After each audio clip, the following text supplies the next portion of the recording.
डोंबिवलीमधले बरेचशी जी लोक आहेत ना ते ठाण्याला शिफ्ट झाले. घोडबंदर रोड किंवा तिथे मुंबईला जाण्यासाठी जवळ पडतं म्हणून बरेच लोक ठाण्याला शिफ्ट झाले.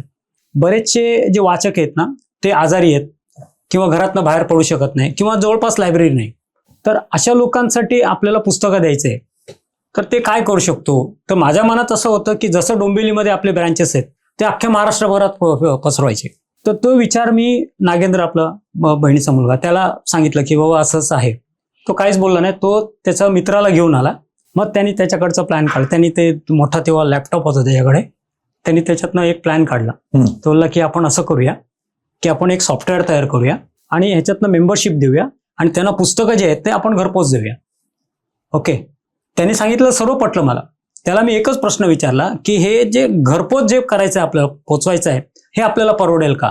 तर त्यांनी पण म्हटलं चल. डिलिव्हरीचं ते खूप खटपट वगैरे केलं. आम्ही बसलो, आम्ही खूप म्हणजे त्याच्यासाठी म्हणतो 7-8 तरी मीटिंग झाली असतील.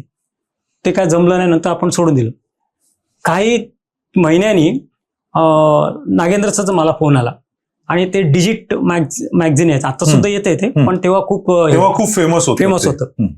तिथे त्या डिजिटमध्ये एक हे आलं की काही टेक सेवी जे असतात त्यांनी सर्वांनी मिळून एक librarywala.com म्हणून सुरुवात केलेली आहे आणि त्यांचं खूप चांगलं चालतं आता सध्या. तर त्यांनी मला सांगितलं, तर मी उडालो. म्हटलं अरे आपल्याकडे एवढं सर्व नॉलेज आहे, आपल्याकडे एवढी पुस्तकं आहेत सर्व, मग हे पोरं आत्ताची हे करतायत. म्हटलं नाही आपण पण चालू करूया. दोघांना बोलवलं. म्हटलं करा तुम्ही सॉफ्टवेअर सुरू. तर त्यांनी सॉफ्टवेअर करायला सुरुवात केली आणि मला वाटतं 30 ऑक्टोबर 2009 आपण आपलं स्वतःचं वेबसाईट लॉन्च केलं आणि मेंबरशिप द्यायला सुरुवात केली.